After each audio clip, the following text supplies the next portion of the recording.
Bonsoir, Président Guillaume. Bonsoir. Vous êtes secrétaire général de la CNTS. Le 1er mai 2024, Son Excellence, Monsieur le Président Bassirou Diomaye Faye venait de faire un mois juste à la tête de l'État du Sénégal. Donc, avec vos cahiers de doléances, on ne pouvait pas s'attendre à grand-chose. Qu'en est-il maintenant, un an après?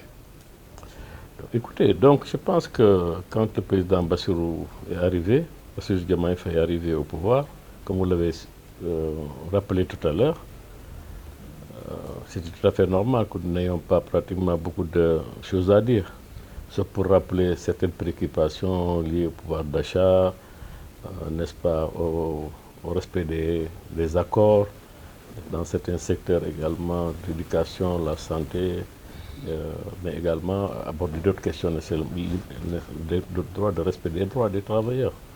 Mais également, faut se rappeler aussi que nous restons dans une période assez de turbulence. Donc cela n'a pas permis peut-être de faire avancer beaucoup toutes les grandes questions qu'on avait. Donc ensuite, je pense qu'une fois installé, le président Bassirou Diomaye Faye en présence du Premier ministre, nous avait reçus. Nous avons été, je le rappelle souvent, nous avons été les premiers à être reçus par donc le président de la République en présence de M. le Premier ministre Ousmane Sonko. Et à cette rencontre, donc, ils avaient demandé d'observer une trêve pour laisser au gouvernement le soin de faire l'état des lieux et prendre ses marques, et ensuite peut-être qu'ils reviendront vers nous pour nous proposer un pacte de stabilité. On s'est inscrit dans cette dynamique en respectant donc cet engagement qu'on avait tous, en tant que centrale syndicale les plus représentatives, qu'on avait accepté. Donc voilà, maintenant qu'on est là en ce moment, c'est un an après que nous nous retrouvons encore pour essayer de rencontrer M. le Président de la République. Ce sera l'opportunité de voir avec lui donc les principales questions que nous avons soulevées. Mais il faut rappeler quand même que durant la période, conformément à leur engagement également, le Premier ministre a convoqué cette conférence, cette quatrième conférence sociale. Et comme vous le voyez, depuis plusieurs semaines, en relation avec les membres du gouvernement et particulièrement autour du ministre du Travail, nous avons essayé, après des discussions au niveau du ministère, des ateliers de 4 jours qu'on a tenus entre partenaires sociaux et gouvernement, n'est-ce pas, aussi bien pour les centrales que pour les sectoriels, pour essayer de défricher donc le terrain et de voir comment aboutir à un projet de pacte de stabilité. Je pense que c'était un effort qui a été fait ensemble, et aujourd'hui nous allons donc, on va aller vers la fin, n'est-ce pas, de cet exercice qui va nous conduire peut-être demain, parce qu'on on va faire l'évaluation cet après-midi pour notre organisation syndicale et voir vraiment quelle attitude prendre par rapport à la proposition. Ce qu'on peut dire simplement pour le moment, c'est que comparé à l'ancien pacte, il faut accepter quand même qu'il y a eu des avancées significatives sur les engagements du gouvernement. Bon, le président de la République avait axé son discours à l'ouverture sur 3 axes: la cohésion sociale, le renouveau du dialogue social et la rencontre tripartite État, gouvernement, syndicats et patronat. La cohésion sociale est une condition indispensable pour le développement économique et social du Sénégal. Je pense qu'il ne faut pas passer tout son temps à se quereller ou à se donner des coups, ou bien à faire de la politique.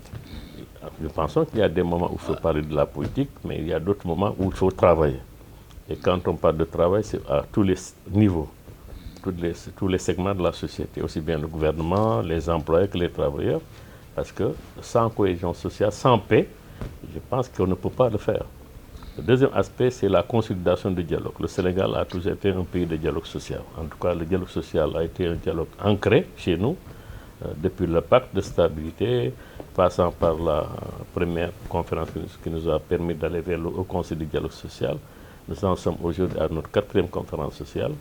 Et les relations bipartites entre les syndicats, les employeurs, et les relations entre les syndicats et le gouvernement, en tout cas par le biais du ministère du Travail, où les emplois, ce dialogue n'a jamais été rompu en fait.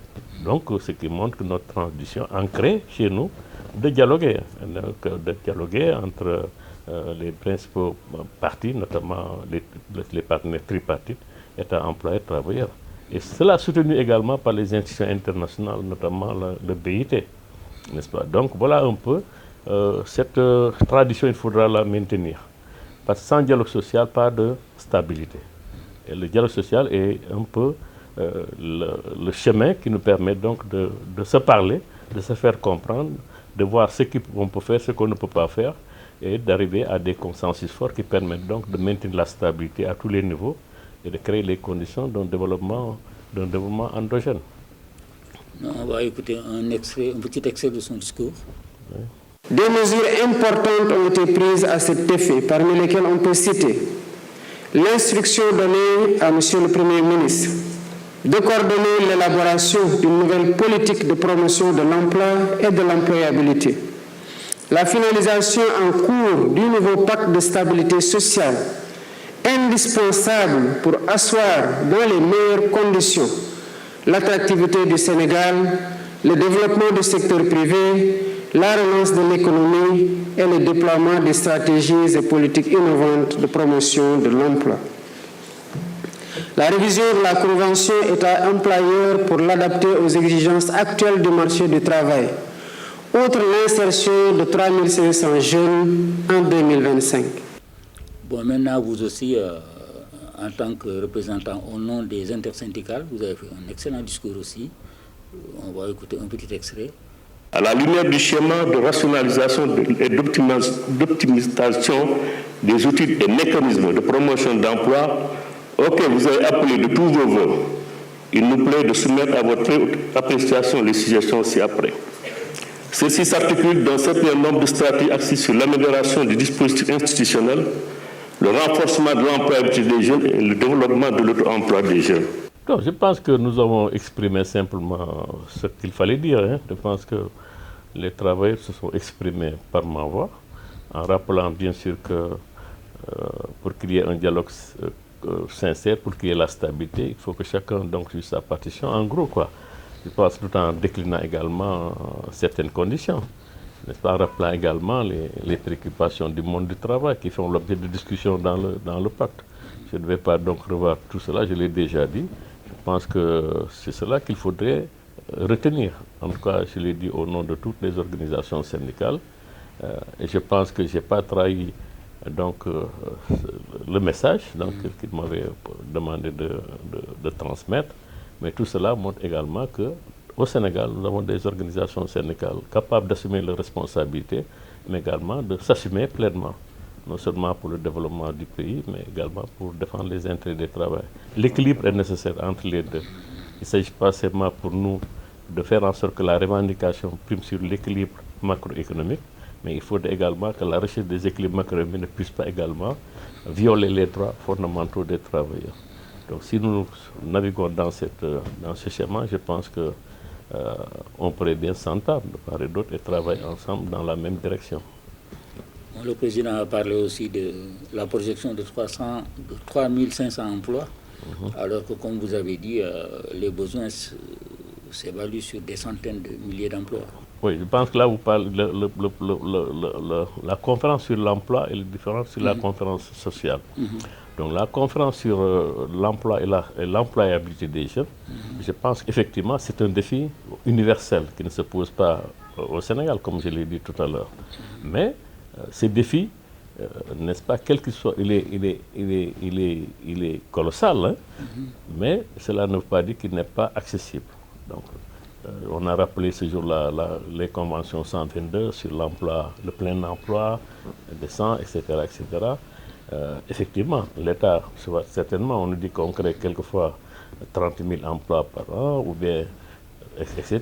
Mais de l'autre côté, les demandeurs d'emploi, comme vous le savez, c'est plus de 300 000 qui viennent sur le marché du travail. Et chaque année, il y a également une cohorte de jeunes qui arrivent. Mais comment faire donc pour que cette question soit résolue? Donc on l'a dit, et tout le monde est d'accord là-dessus. Pour avoir un emploi, il faut une formation. Et la première base de la formation, c'est l'éducation. Donc pour nous, travailleurs, je pense que l'État fait des efforts dans le secteur de l'éducation, de base, l'éducation jusqu'au supérieur, mais il faudrait également aller vers l'augmentation de ces moyens. Les ressources que nous allons avoir peut-être demain par rapport au pétrole, une grande partie, à notre avis, une bonne part de ces ressources devrait aller vers l'éducation. Parce que les pays qui ne sont pas, les peuples qui ne sont pas éduqués auront des problèmes à se développer. Et l'éducation est importante. Le deuxième aspect, le deuxième niveau, c'est qu'il faut, dans cette éducation, dans la politique de l'éducation de notre pays, qu'il soit également repensé. Parce qu'on l'a dit, parce qu'il y a un décrochage entre l'éducation et l'emploi. Pourquoi? Parce que simplement, on se voit qu'il y a beaucoup de jeunes qui n'ont pas une formation qui leur permettrait d'accéder à l'emploi parce qu'ils n'ont pas de métier. Donc il faut mettre l'accent sur la formation professionnelle pour que les jeunes puissent avoir des métiers qui leur permettraient de pouvoir avoir un emploi, de pouvoir garder leur emploi. Parce qu'à ce niveau, je pense que tout le monde est d'accord, mais aussi se dire que l'État ne peut pas donner des emplois à tout le monde. Et là, le secteur qui crée l'emploi, et là nous sommes d'accord également là-dessus, c'est que c'est le secteur privé qui peut tirer l'emploi. Il est temps que les autorités, dans le respect des lois et règlements, développent avec le secteur privé une complicité positive qui fasse de l'économie une priorité des priorités et le principal levier de matérialisation des volontés et orientations des politiques publiques. Et pour ce faire, il faut créer un environnement favorable à l'investissement, garantissant donc quand l'investisseur voit que son investissement est sécurisé, qu'il peut être rentable, etc., etc., mais également il peut créer des emplois. Donc l'État devrait mettre en avant des politiques attractives ou incitatives qui permettraient aux travailleurs, aux chefs d'entreprise ou bien à l'investisseur de venir créer des emplois. Mais il y a aussi des politiques de l'État. Il y a beaucoup de structures de financement, d'accompagnement, il y en a plusieurs. Et nous pensons également qu'il faut rationaliser tout cela et mettre l'accent sur des projets porteurs d'emploi. Parce que souvent, on dit qu'on finance Mody Guiro, on a financé tant de jeunes, mais je pense qu'on devrait mettre l'accent sur tout projet, qu'il soit petit ou grand, micro-projet ou non, doit au moins engendrer la création d'un emploi. Que ce ne soit pas des emplois pour une seule personne. Mais il faut exiger, mais également que celui qui bénéficie de financement de l'État accepte d'être contrôlé. Que son bilan soit un bilan, qu'il puisse produire un bilan. N'est-ce pas? Un bilan qu'on publie, parce que si on ne le fait pas, également vous financez des gens qui pensent qu'ils n'ont aucun devoir comment dirais-je, à faire également. Donc, ils pensent que l'argent est donné comme ça. Et puis il faut également évaluer. Une évaluation, mais un suivi. Parce que gérer aussi, vous pouvez avoir une bonne idée, mais si vous n'avez pas si vous n'êtes pas encadré, n'est-ce pas, si vous n'êtes pas encadré pour gérer votre projet, vous pouvez avoir des difficultés en cours de route. Or, si le porteur de projet, n'est-ce pas, la petite moyenne entreprise est encadrée, comme je l'ai dit, par des experts financiers qui le suivent régulièrement pour voir où ça marche, où ça ne marche pas, peut-être cette PMI a de fortes chances de survivre. Parce que quelquefois, quand vous créez aussi des projets, il y en a qui meurent, simplement, faute de moyens, faute d'encadrement, faute de pouce, voilà un peu. Donc je pense que c'est une bonne conférence en tout cas, avec tous les ateliers. La production a été très féconde. Il s'agira maintenant d'attendre que le gouvernement... Il y a eu 6 tables rondes. Oui, il faut attendre maintenant que le gouvernement puisse, en fait, comment dirais-je, intérioriser tout cela et l'opéralisation en termes de plan d'action. Bien sûr, nous pensons que en mettant en œuvre les partenaires sociaux, employeurs, travailleurs également, ne seront pas mis à l'écart.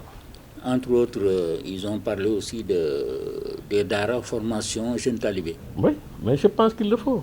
La formation, c'est un peu partout. L'éducation, ce n'est pas seulement l'enseignement public, le français. Je pense que ceux qui sont dans les DARA aussi, ils apprennent. N'est-ce pas? Il y a des écoles franco-arabes, vous avez des gens qui ont également des diplômes dans ce sens, mais la formation professionnelle, ce n'est pas une question de langue. Je pense que la formation est une nécessité absolue pour tous les jeunes de ce pays. D'autant plus qu'on a une population extrêmement jeune. Mais faire en sorte que la formation pour aller vers des secteurs porteurs. Je pense que les jeunes aussi doivent être sensibilisés. Faire en sorte, par exemple, l'agriculture est un secteur porteur d'âme. Moi, c'est une conviction. Il faut la moderniser. Il faut regrouper les gens parce que vous ne pouvez pas donner à des individus. Il faut la mécaniser. Il faut même il faut aussi former. Comment dirais-je, il faut qu'on ait des ouvrières agricoles aussi. Parce que quand vous allez en campagne, vous vous rendez compte que la plupart des personnes qui s'activent dans des conditions extrêmement difficiles, une grande majorité est constituée de femmes. Donc il faudrait également, parce qu'on dit qu'on va mécaniser, moi je pense qu'il faut aussi former des ouvrières agricoles qui sont capables d'utiliser la machine, de conduire les tracteurs, de conduire etc., plutôt que toujours utiliser la main. Je pense que là aussi, leur permet également l'accès à la terre. Toute cette question a été, donc toutes ces questions ont été donc abordées. Je pense qu'en tout cas, il y a de la matière à ce niveau. Et dès que nous faisons cette production de masse, et que nous puissions également, on pourra arriver peut-être à l'autosuffisance alimentaire, qui est quand même une priorité, mais il faut, au-delà de cette production, transformer ce que nous produisons. Donc, et cela va se traduire en valeur ajoutée, de beaucoup plus d'emplois aux gens. Dans votre discours aussi, vous avez proposé l'accès des jeunes à l'informatique en faisant des taxes sur l'alcool, le tabac et la téléphonie mobile. Non, je pense que il y a beaucoup d'idées, parce que on a des idées, mais nous pensons qu'en tant que travailleurs, le financement de l'emploi des jeunes peut se faire à plusieurs stades. Et nous avons pensé on peut le financer sur des taxes, n'est-ce pas, sur le tabac, sur l'alcool, sur des produits de luxe, mais également sur l'épargne à long terme. L'épargne à long terme, c'est les épargnes sur la retraite, ou bien mettez votre argent parce que vous ne voulez pas l'utiliser avec une rentabilité. Avec un taux de rentabilité, n'est-ce pas, assez attractif. Cela est possible. On peut le faire également en octroyant à ces gens de trucs des crédits d'impôt pour dire aux citoyens sénégalais, écoutez, nous allons mettre en place un fonds. Si vous acceptez de mettre votre 1000 francs dans ce fonds, sur chaque 1000 francs, l'État vous donne un crédit d'impôt de 150 francs. Ça va inciter les gens, que ça soit le Sénégalais, lambda, la bonne qui est à la maison, que ce soit l'ouvrier, etc. Ça permet d'avoir une épargne. Le secteur informel également. Je pense qu'il faut, le secteur informel là, c'est les citoyens sénégalais. Pour le développement du pays, si on met en place des politiques incitatives, et si on essaie de les conscientiser, de les informer sur des possibilités existantes, mais je pense qu'on peut en capter également des ressources. Mais par ailleurs, il faut aussi, je pense, parallèlement, comme on l'a dit, élargir l'assiette fiscale à tous les niveaux. Cela permet également aux travailleurs que nous sommes de pouvoir respirer un peu. Parce que l'économie est dominée aussi par le secteur informel. Hein? Oui, je dis que notre population en majorité, si vous prenez le secteur productif, il y a près de 70% qui évolue dans le secteur informel. Donc on ne peut pas négliger ce secteur-là. Comment faire? Mais il faut l'encadrer et l'amener vers la formalité. Et cela est possible par des actions, par des politiques, par des incitations, par une conscientisation. Et voilà, je pense que si tout le monde s'y met, on peut y arriver. À la cérémonie de clôture aussi, son Excellence Monsieur le Premier ministre Ousmane Sonko a annoncé l'offensive pour la formation professionnelle. Pour ce qui est du programme de la grande offensive de la formation professionnelle, du développement de l'emploi et du développement massif de la formation professionnelle duale, ce programme constitue l'épine dorsale de notre politique de souveraineté par le capital humain et son ambition est claire. Faire de la formation professionnelle, depuis les niveaux infra-baccalauréat jusqu'au doctorat, un levier massif de transformation structurelle de notre économie, d'inclusion des jeunes et d'élévation des compétences dans les secteurs moteurs de la croissance. C'est une bonne chose. Je pense qu'il faut aller dans cette direction. Nous, on est en phase avec lui sur cette question. Hein. Moi, je suis un produit de la formation professionnelle. Je l'ai dit là-bas. Je suis un produit de la formation professionnelle. Il n'y a pas meilleur moins de donner des emplois, des chances au moins de déboucher vers un emploi que d'avoir une bonne formation, une formation de qualité. Mais aussi essayer que la formation, les investissements en matière d'infrastructures de formation, c'est bien la territorialisation comme ils ont dit, je suis entièrement d'accord, mais faire en sorte que les populations, les jeunes soient fixés dans les terroirs. Faire en sorte que, en tout cas, je l'ai dit, que le jeune qui est comment dirais-je, du Baol ou bien du Sine Saloum ou bien de la Casamance puisse avoir la possibilité de travailler dans son terroir, en essayant de spécialiser. Si on peut créer, si on peut par exemple, si on dit pourquoi en matière de développement sur les nouvelles technologies, il y a tellement de possibilités. Pourquoi ne pas construire à Fatick ou bien à Kaffrine ou je ne sais pas, quelque part, n'est-ce pas, loin de la ville, un grand centre d'incubation, de création pour les entreprises sur les nouvelles technologies. Ça a été évoqué dans vos travaux. On n'a pas besoin de le faire à Dakar, on peut le faire un peu partout. Vous avez parlé de la terrorisation. Oui, je pense que c'est extrêmement important. De l'emploi. Le bois, on construit une institut de technologie du bois à Ziguinchor ou bien à Sédhiou, que les jeunes puissent être formés dans ce sens. En ce moment, on sera obligé, si on veut des meubles de qualité, de quitter Dakar et d'aller les chercher, de revenir. Ou bien ils viendront après le boulot, ils viendront donc les vendre à Dakar. Bon, il y a énormément, à mon avis, de possibilités qui s'offrent à nous si nous avons la volonté ensemble de travailler. Le premier également aborde la question de la productivité du travail. Je pense qu'effectivement, on peut mettre l'accent là-dessus. Mais tout cela, c'est un ensemble de politiques qu'il faut mettre en avant. Et comme j'ai dit, d'habitude à certains, je dis beaucoup, il faudrait en fait développer la culture du travail, récompenser le mérite, n'est-ce pas? Et voilà. Donc, quand nous mettons en avant le mérite et que ce que les méritants sont valorisés, je pense qu'il n'y a aucune raison que les autres ne suivent pas. Le Premier ministre a parlé aussi de l'Observatoire national. Oui, il faut un observatoire parce que aussi l'observatoire est nécessaire, mais au-delà de l'observatoire, il faut que nous ayons des statistiques, n'est-ce pas, qui nous permettent d'avoir réellement les vrais chiffres en matière de chômage, en matière de création d'emplois, etc., etc. Dans beaucoup de pays, on cite en exemple beaucoup de pays. Les autorités, quand vous parlez, quand vous allez en Thaïlande, quand vous allez à tel... On a fait tous ces pays-là. Mais il y a un environnement culturel sur lequel on ne met pas l'accent. On dit seulement quand vous allez dans tel pays, dans tel autre pays. Et je le rappelle, je l'ai dit quelque part. J'ai été dans un pays avec le patronat et les membres du gouvernement. Arrivé au niveau de ces pays-là, les gens étaient pressés de dire, bon, est-ce que vos travailleurs font la grève? Parce que chez nous, les gens font la grève, ils cassent les machines.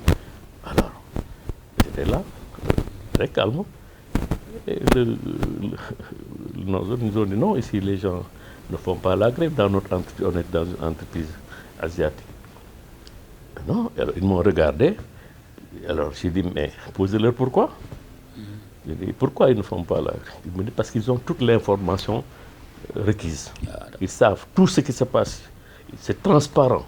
La production, ce qui est vendu, les résultats, ce qu'on a, tout. Et les réponses, ils savent. Ils savent ce qui est possible, quoi. Alors j'ai dit, mais est-ce que, j'ai posé une question, j'ai dit, mais est-ce que je peux avoir une idée de l'écart de salaire entre vous et le gardien de la porte? Dans leur langue nationale, tout de suite, elle a parlé avec son truc, et la secrétaire est venue. Elle est venue avec des papiers photocopiés. On nous a distribué, il a fait quelques notes. Il nous a dit, avec l'interprète bien sûr, ça c'est mon bulletin de salaire. C'est le directeur qui dit. C'est tant, je gagne tant. Ça c'est le bulletin de salaire de ma secrétaire, elle gagne tant. Ça c'est le bulletin de salaire du responsable syndical qui était avec nous. Il gagne tant, c'était un contre-maître. Et ça c'est celui du gardien de vous avez. Tout est transparent ici. Ouais. J'ai regardé mes compatriotes pour leur dire, écoutez, pensez-vous pouvoir faire cela au Sénégal? Pensez-vous pouvoir mettre sur le tapis le salaire que vous gagnez par rapport aux autres? Donc, quand vous donnez des comparaisons, il faut aller jusqu'au bout. C'est quand vous avez la transparence, quand on sait que le directeur a ceci, il a cela, que l'ouvrier a ceci. Mais c'est transparent. Et puis les gens sont rassurés. Quand il n'y a pas cette transparence et vous les donnez des comparaisons, là un peu. Je dis donc c'est l'aspect culturel également a son importance parce que ils sont ils ont leur culture d'entreprise fonctionne comme ce que je viens de dire tout à l'heure. Mais ici en Afrique, ou bien particulièrement au Sénégal, il est évident que c'est compliqué qu'un chef d'entreprise puisse accepter de dire sur le plateau, voilà, mon salaire c'est tant, et puis voilà. Bon, on peut y arriver. Mais c'est ce qu'on doit développer, parce qu'il n'y a rien à cacher. Parce que la compétence doit être payée. Absolument. Et ça, la compétence a un coût. Et si vous voulez avoir de la compétence, vous payez ce qu'il faut. Mais les incompétents, si vous les payez beaucoup de alors qu'ils ne donnent pas le résultat escompté, les autres vous les brisent. Voilà un peu quoi. Moi, c'est une façon d'aborder la question. Je pense qu'on peut aller progressivement à réformer, à changer de mentalité, à sensibiliser tout le monde sur la culture du travail. En tout cas, moi, c'est ma conviction. Tous les délégués qui viennent ici, quand je les reçois, les nouveaux syndicats, la procédure, le travail est sacré. Le devoir d'abord. Quand vous êtes syndicaliste, vous devez donner l'exemple. En matière d'horaire de travail, nous avons heure, watch heure. La nga xam ne lii mooy outil de travail nañ ko préserver. Bu boobaa nag su ngeen amee résultat, c'est tout à fait normal ngeen laaj seen wàll. Mais ça c'est ce qu'il faut dire et on le fait partout. Parce que le syndicat doit être un avocat. Vous comportez comme un avocat. Il faut penser à si soi-même, vous mais à l'entreprise êtes sérieux aussi. dans ce que vous faites, dañ lay rus sax parce que da ngay défendre ñeneen ñi. Boo waxee dañ na kii kat wax dëgg yàlla amul dal la liggéeykat la mais bu fekkee ni xamuloo si liggéey mokkuloo ko du liggéey da ngay tappale en même temps que tu viens pour plaider pour tes camarades mais on ne t'écoutera pas et quand il est là on te dira tais-toi. Ouais. Voilà un peu la situation qu'il faut dire aux gens que on est des responsables. Les délégués du personnel ont des responsabilités. Ils ont également des comportements à avoir. C'est des exemples quoi. Ils doivent être des travailleurs exemplaires sur tous les plans. En tant que les dirigeants syndicaux aussi, ils doivent être exemplaires sur tous les plans. Voilà, moi ce que je dis. Donc en tout cas, nous ne sommes pas là pour défendre les bras cassés. Nous sommes là pour défendre les valeureux travailleurs, ceux qui ont le mérite parce qu'ils se donnent corps et âme, n'est-ce pas, pour le développement économique de leur entreprise ou de leur pays. Et cela également une reconnaissance de la part donc, des autorités, aussi bien des patrons que des autorités. Et maintenant, l'autre aspect, c'est de faire en sorte qu'il y ait l'équité. L'équité et la justice sociale. C'est important parce que pour tirer tout cela, pour tirer la locomotive, il faut que chacun se dise, ce qui se fait ici, il n'y a pas de parti pris, il n'y a pas de... etc. C'est... comme on dit, c'est le djubol-djubanti, on le fait pour tout le monde. Voilà un peu. Et puis félicitations aux centrales syndicales parce que la grève des collectivités territoriales a vraiment trop duré. Les gens en ont souffert. Oui, je pense que c'est une longue grève qui a duré plus de 2 ans, n'est-ce pas? Mais de pour ça, il faut... peut-être nous pensons que nous allons voir le bout du tunnel. Nous l'espérons en tout cas très bientôt. Et je pense que ça a duré aussi parce que de part et d'autre, le dialogue n'a pas, à un certain moment, ne s'est pas poursuivi. Il y a une rupture de dialogue. Mais je pense que c'est heureux que nous puissions aboutir à quelque chose que les partis, l'État et les travailleurs des collectivités puissent s'entendre sur le processus qu'il faut comprendre, engager pour que cette question-là et la fonction publique locale également puissent être mises en œuvre. Vous, les syndicats aussi, vous avez un grand... Surtout cette année-ci, hein, le problème des licenciements, vraiment, c'est trop exagéré parce que un CDD, on peut ne pas reconduire un CDD, c'est normal. Mais quelqu'un qui a son CDI, il faut une faute grave ou bien une entreprise qui est en faillite. Mais licencier des gens comme ça... Oui, écoutez, donc je pense que ce qui a motivé le grand rassemblement qu'on a convoqué, c'est un peu ces licenciements. Ces licenciements, pourquoi? Parce que simplement, quand nous avons vu qu'il y avait des licenciements au départ, on ne s'est pas prononcé parce qu'on n'avait pas toutes les informations. Mais quand nous avons vu que les chefs d'établissement, ces directeurs qui ont été convoqués sur les plateaux, s'exprimaient, et là, ça nous a un peu heurté. Parce que quand les journalistes démettent, il y en a qui ont quand même des droits. Ces droits, il faut les respecter. Certains ont fait semblant que ces droits-là, qu'ils aient des droits ou non, ils s'en foutent. Et donc, nous avons estimé que ça devenait très grave. L'inspection du travail a du boulot. Non, je pense que c'est pourquoi on s'est élevé pour attirer l'attention, pour dire qu'il faut arrêter tout cela. Mais Dieu merci, je pense que nous sommes, enfin, on se comprend, on essaie de rectifier le tir, et je pense que ce que nous disons, c'est une question centrale, prioritaire. Mais cela ne signifie pas que tous les licenciés sont dans le droit, loin de là, du tout. Et je pense que, comme vous l'avez dit, nous, les informations qu'on a eues un peu partout, il y a 30 000 licenciés. Nous, en tant que centrale syndicale, on ne peut pas avoir l'information. Nous entendons et nous demandons aux gens également de venir nous donner les bases sur lesquelles ils s'appuient, n'est-ce pas? Et je pense que c'est cela qui nous a permis, autour du ministre du Travail, Abbas Fall, de demander à ce que tous les cas de licenciement soient centralisés au niveau du ministère du Travail pour avoir une visibilité correcte par rapport aux déclarations qui sont avancées par-ci, par-là.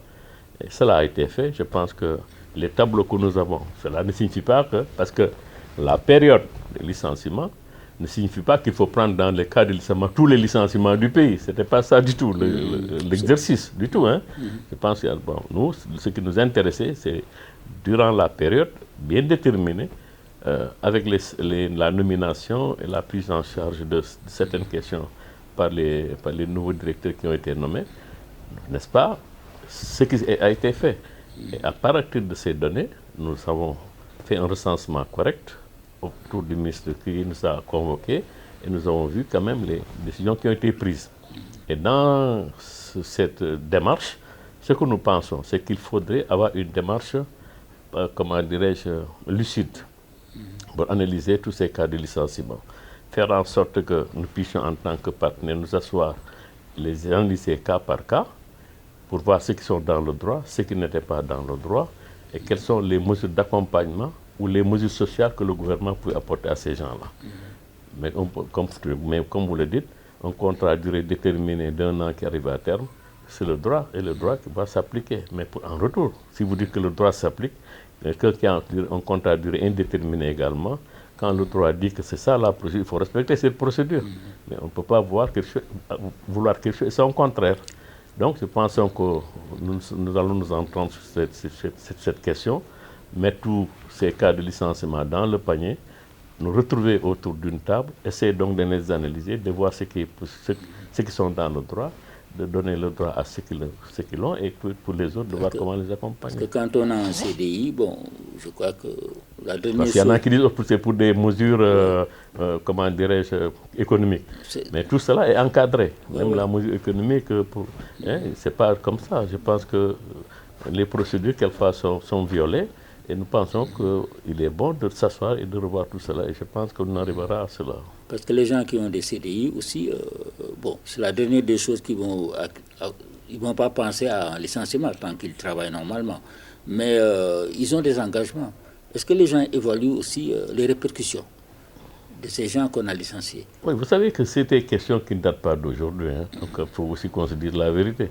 Licencier des travailleurs. Vous prenez aujourd'hui une entreprise qui n'a rien à voir, c'est des entreprises privées, qui n'ont rien à voir avec l'État. Vous prenez par exemple une analyse Alizé, par exemple, que c'est une entreprise de nettoyage que je peux citer ici, parce que simplement vous dites que les travailleurs, vous les exploitez, ils veulent s'organiser, ils veulent avoir un délégué du personnel. Mais quand ils choisissent ce délégué du personnel-là, la société fait tout pour liquider ces travailleurs. Comment ils font? Aujourd'hui, parce que si vous habitez Guédiawaye, le patron vous dit, écoutez, vous êtes à Guédiawaye, vous avez une prime de transport, supposons de 26 000 francs. Vous habitez Guédiawaye, vous amène à Dakar, vous prenez vos transports, vous venez. Il ne vous transporte pas. Mais vous dites, mais à 7 h du matin, vous allez à la synthèse pour nettoyer. À 9 h, vous allez au building pour nettoyer. Après, vous allez à Diamniadio pour nettoyer. Et tout ça à vos frais. Est-ce que c'est possible cela? C'est acceptable? Est-ce que oui? Comment? Pour simplement faire en sorte que la personne perde confiance et démissionne. Hein? Mais nous attirons là, et c'est des délégués du personnel. Et vous dites que non, ça ne doit pas se faire comme ça, et alors c'est la porte. Et comment des gens qui ne respectent pas le droit de travail peuvent gagner des marches de l'État? Parce que les citoyens, nous sommes des citoyens. On prête nos impôts. L'État, c'est nous. Mais aussi, il faudrait faire en sorte que les partenaires, les employeurs respectent également les droits des travailleurs. Quand les gens s'engagent pour le travailler, il faut leur donner le mérite qui leur revient.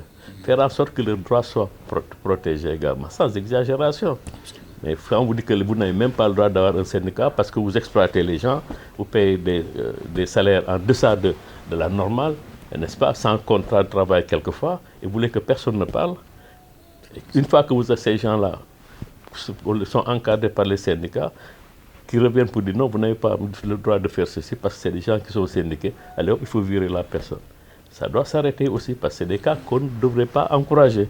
Et l'État a sa responsabilité. C'est pourquoi nous disons qu'il faut se mettre des moyens à la disposition. C'est dans notre demande qu'il faut que l'inspection du travail, la direction du travail, le ministère ait des moyens supplémentaires qui permettaient donc de faire des contrôles, d'accompagner les entreprises, de former également même certains chefs d'entreprise qui ne connaissent même pas le droit, qui veulent le droit délibérément.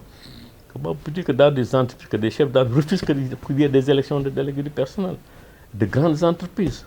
Pourquoi? Sur quelle base? Et si on le fait, si on ne réglemente pas tout cela, si on ne les ramène pas si on ne les ramène pas à l'ordre, mais vous ne pouvez pas avoir la paix.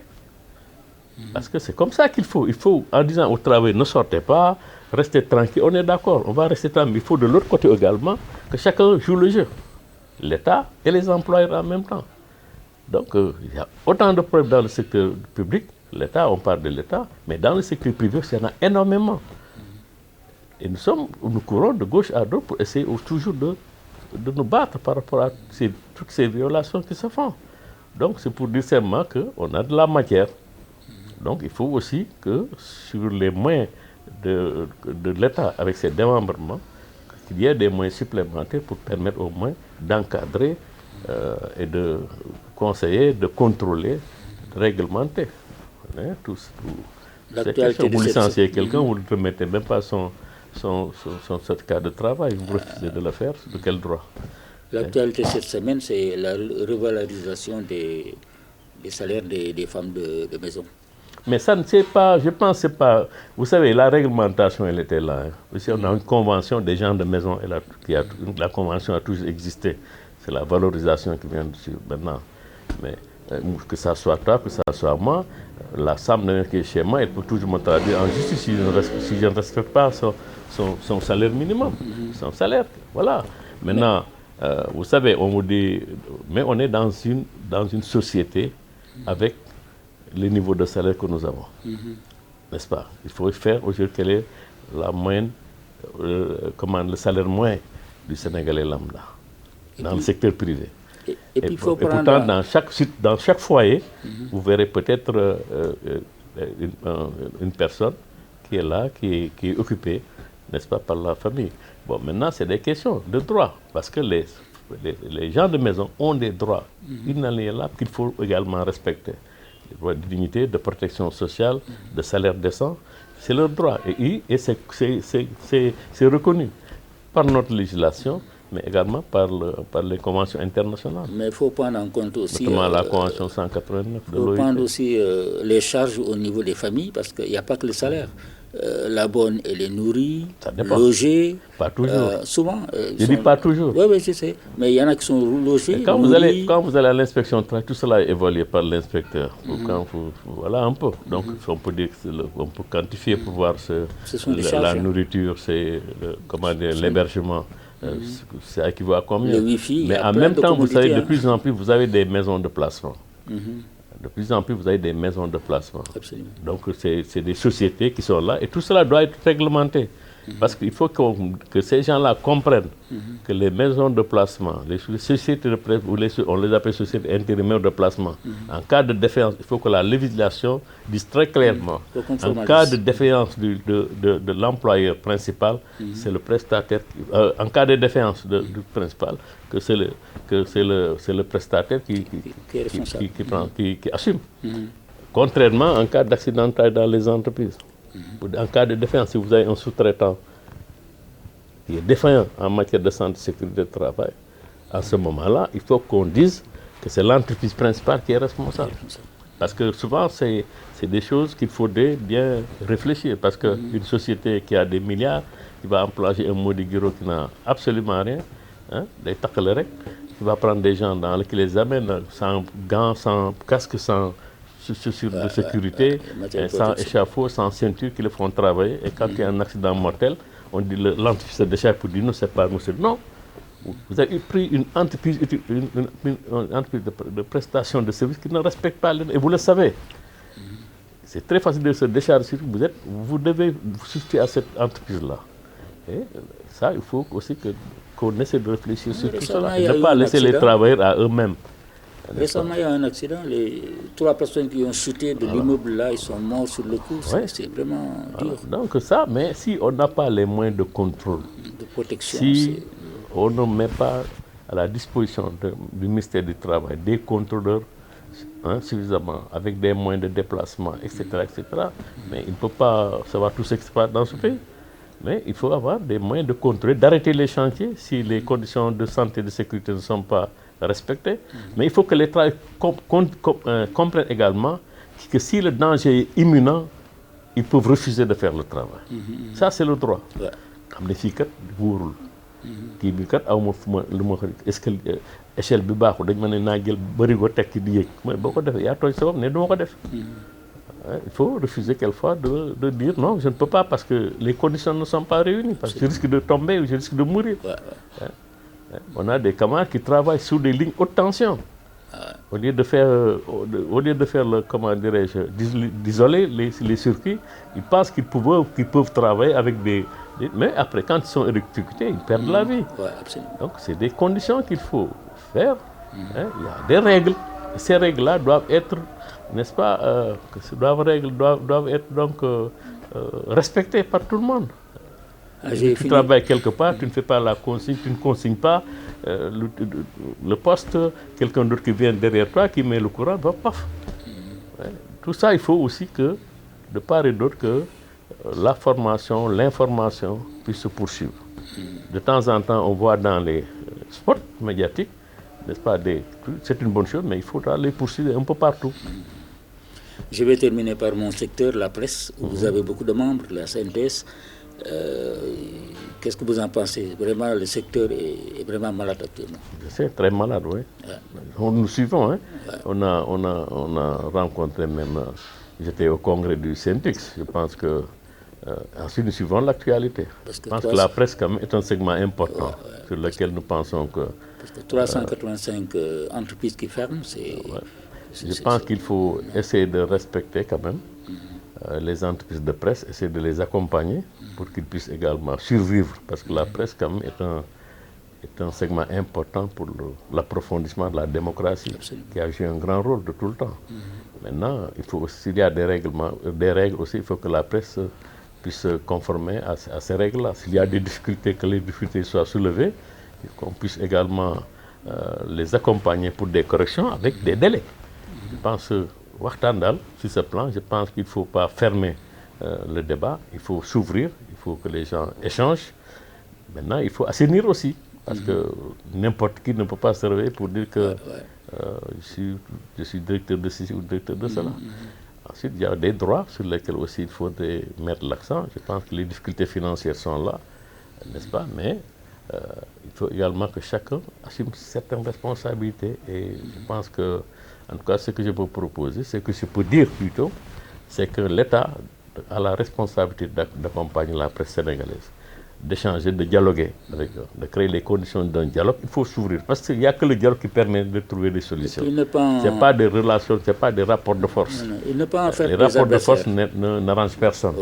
Donc, dialoguer, s'asseoir autour de la table, voir les possibilités des uns et des autres, voir s'il le faut, comment aider, comment faire en sorte pour que ce passif-là soit réglé.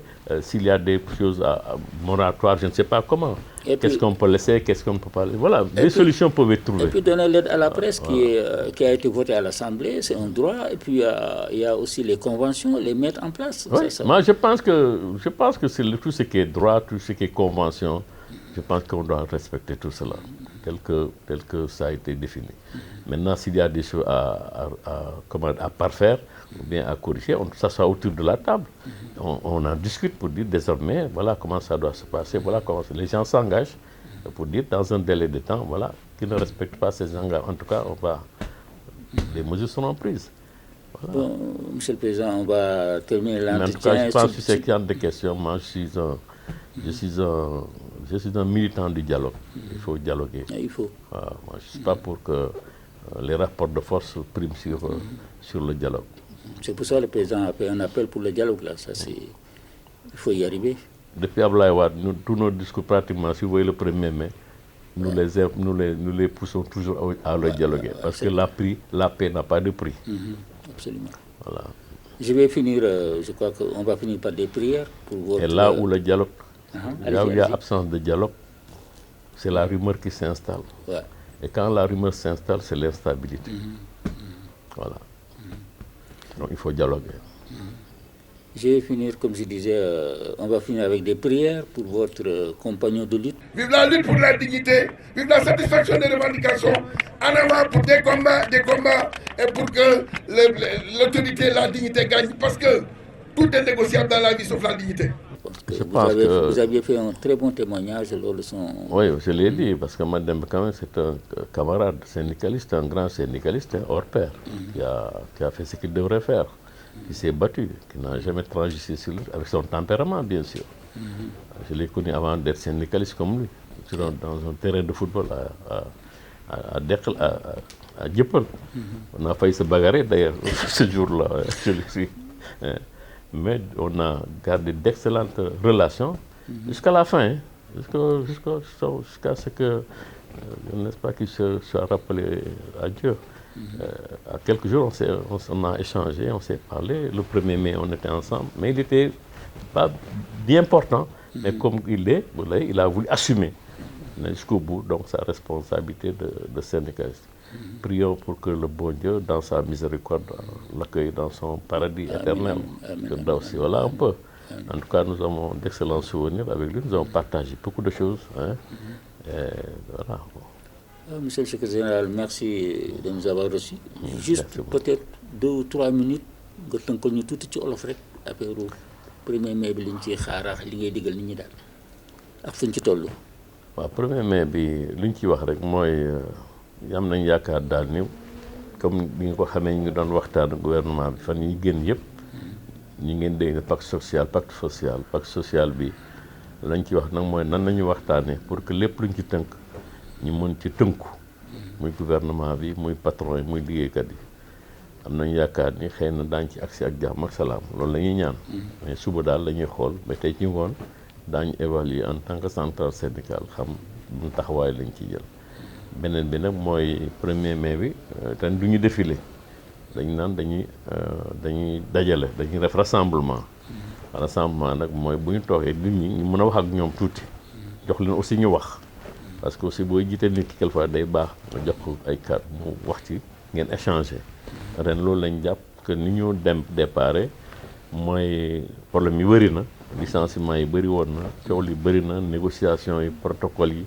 ñu respecté wul jàng sur tous les secteurs donc ba ñu waxtaanee ba yegsi si war dem ci kii bi ci pacte bi war ko signé wala bañ ko signé pour nag mooy tax ñu ne nañu woote waxtaan ak camarades yi ñu xam waxtaan ak ñoom déglu leen wax leen aussi suñu xalaat loolu la ñu nar a def bu ñu fa jógee nag door a dem présidence de la République. Et donc bi yoon amul défilé bi yoon. du am défilé. daje loolu rek dañuy daje rek fii ci ñaari voies yi lañ daje ñëpp daje fii. ñu voilà loolu la ñu nar a def mooy rassemblement daal lañ def incha allah. donc il faut le rappeler, on n'en a pas parlé en français. di ci woo nag liggéeykat yëpp ñëw teew. yaakaar ni seen bés la seen journée la parce que benn bés bi lañu am ci at mi tuddee ko fête du travail donc addina bi yëpp koy feete am na pays du ko dul feete nag am na ñoom duñu défilé am na ñoo xam ne duñu dajale am na ñoom cocktail la ñuy def rek dem seen yoon am na ñoo xam ne sax duñu ko feete benn jour la ñuy jël comme américains yi donc waaye ñun jàpp nañ ñu ngi koy def traditionnellement di ñaanal ñëpp jàmm di wax liggéeykat yëpp ñu ngi leen di souhaiter une bonne fête du travail góor ak jigéen mag ak ndaw ñaan yàlla dafa leen jàmm dafa leen ndam ci taw dafa leen taw féex li nga xam ne aussi mooy revendication yi ñu am yëpp yal na yàlla saafara yëpp dafa leen jàmm dafa jàmm wàcce jàmm ci réew mi wàcc fii ay xéwal ba liggéey bi baawaan ak am aussi bana yokk loolu daal la ñuy ñaan yàlla na ko yàlla def. amiin président suñu Label Télévision mu ngi lay sant di la gërëm. di la ñaanal fekk bu neex. merci jërëjëf.